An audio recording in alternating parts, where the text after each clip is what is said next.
Go. Ladies and gentlemen, Mr. Chair, the motion for the final sit-year debate is this House supports the Islamic State, and we on the proposition propose this madness.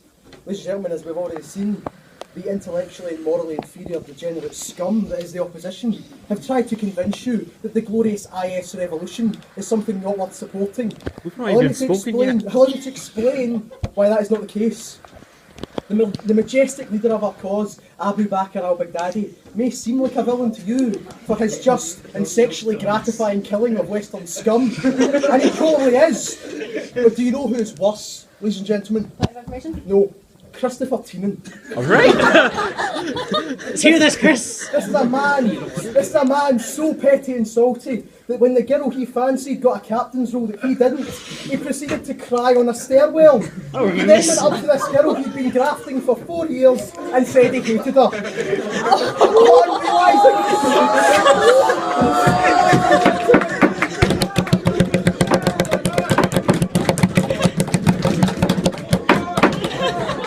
But wait, there's more! Upon realising his catastrophic error, he apologised to said girl when she was moderately inebriated at Snowball, upon which she laughed in his face. Do you know who wouldn't have done something so stupid, ladies and gentlemen? Abu Bakr.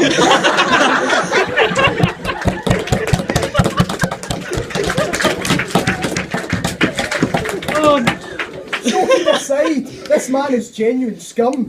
He once said to me, and I quote, "Do you want to hear a joke? People without the red band." That was you!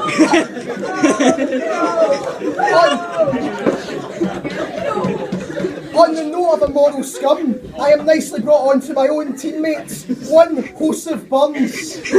This is a man who received 6 A's, but sent a letter to the headmaster saying he didn't want the red band as he felt it was classist.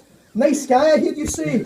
Wrong. This act of brutal manipulation was in fact an attempt to pass himself off as a moral guy, so he would be gifted with Kairos leadership positions and captain's duties.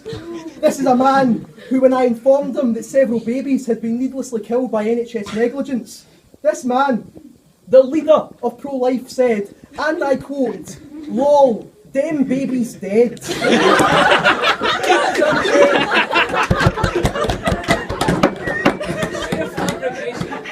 Let me paint you a picture. It's the day after the Charlie Hebdo massacre, and I'm sitting with him in chemistry. I'm about to make a joke about the attack because I'm that kind of guy, but I stop and say, I was going to make a Charlie Hebdo joke, but I felt it might kill the mood. To which he retorts, yeah, the mood would be more dead than they are. Too soon, Joseph, too soon. However, this does prove his devotion to our Islamic cause, if he truly believes these frogs to be inferior to real people. This moral man rejected a girl who asked him out by text before proceeding to comment, and I quote, "Well, she was really hot, but a bit too high maintenance for my taste." Too much, Joseph, too much.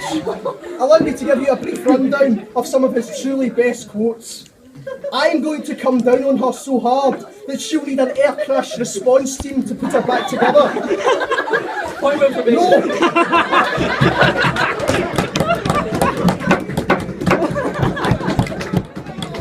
There is more of his quotes, ladies and gentlemen, and I quote, "I am not part of the faggot genre." Next quote, "I think it's great the Parisians got attacked. They get a set bedtime, 3 square meals a day, it's brilliant." Next quote, "I hope Jimmy Balan wasn't around during 9/11. It's not his skin colour, it's the country he's originally from." Next quote, "It's a white lie, not a black Protestant lie." And my absolute favourite, "I am scum." This man prances about like an intellectually superior low-life degenerate, but please bear in mind he genuinely believed a slide was being built in Glasgow Uni Tower. When I told him it was an April Fool's joke by Glasgow Uni, he proceeded to violently defend his argument that said slide was in fact being built. Perhaps one of his 6 tutors was off that day. No. Well, the real guy's over there. So. On the topic of scum, that brings me swiftly on to Mr. Brannigan. A man so redundant, he might as well not exist. When I'm inviting some friends out to go to town or go to dinner, and we need a final name for the booking, the mention of this man's name proves to me that I haven't tried hard enough to find someone I can actually stand. This man has been playing me at chess for several years, and he's still never beaten me. I've concluded it is because he himself was a white knight, and as I own him, I'm always a piece ahead. Either that, or he has an around average IQ, which would of course explain why he has become enthralled in the brutal lie that IS do no good in this world.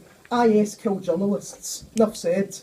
This man is so much of a snake that I don't know whether to be scared of him or laugh at him, because in this analogy he also ironically doesn't have a backbone. I know what you're thinking. Snakes do have a backbone. Well, they don't. This is in fact a lie told by the Westerners, who try and blind you with falsehood about animal life in an attempt to make you more adamant that we are the monsters. Thanks a lot, Obama. On the topic of scum, let me move on to my next victim, Miss Letham. Your speech is roasting enough. On the topic of scum, we have the legendary Chairman Kieran McCann, a man who will always be remembered for being a shit version of his younger sister, who is in turn an even crappier version of her younger brother. The like Christian Dolls.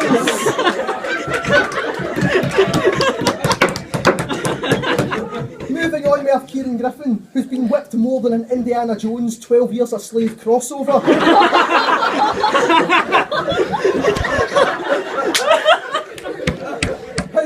His forcefully dyed blonde hair is a constant reminder that he gave up his soul to the hive mind leader, Mistress Hanny, in an attempt to get some.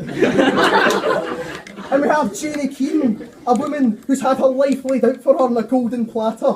She has a private Reggie plate at 18, actual scum. She tries to skip social ladders, but ironically, the only thing she'll be skipping in the future is lines at Disneyland.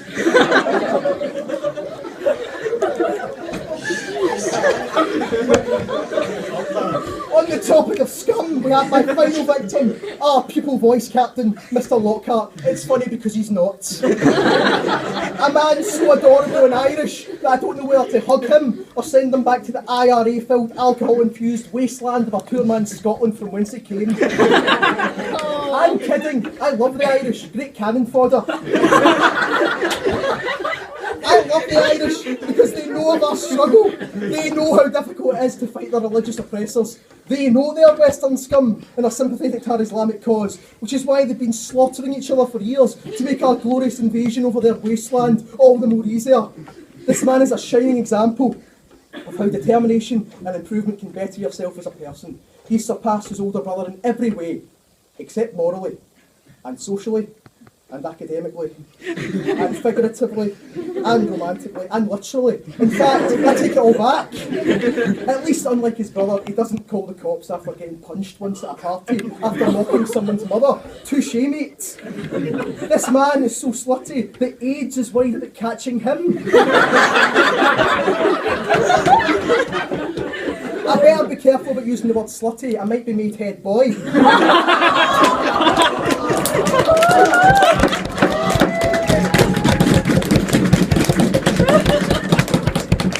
Might get my captain's tie removed temporarily to be replaced by Joe Burns, whilst I get a final warning after my third suspension to be only remade captain, because that's the Jesuit way.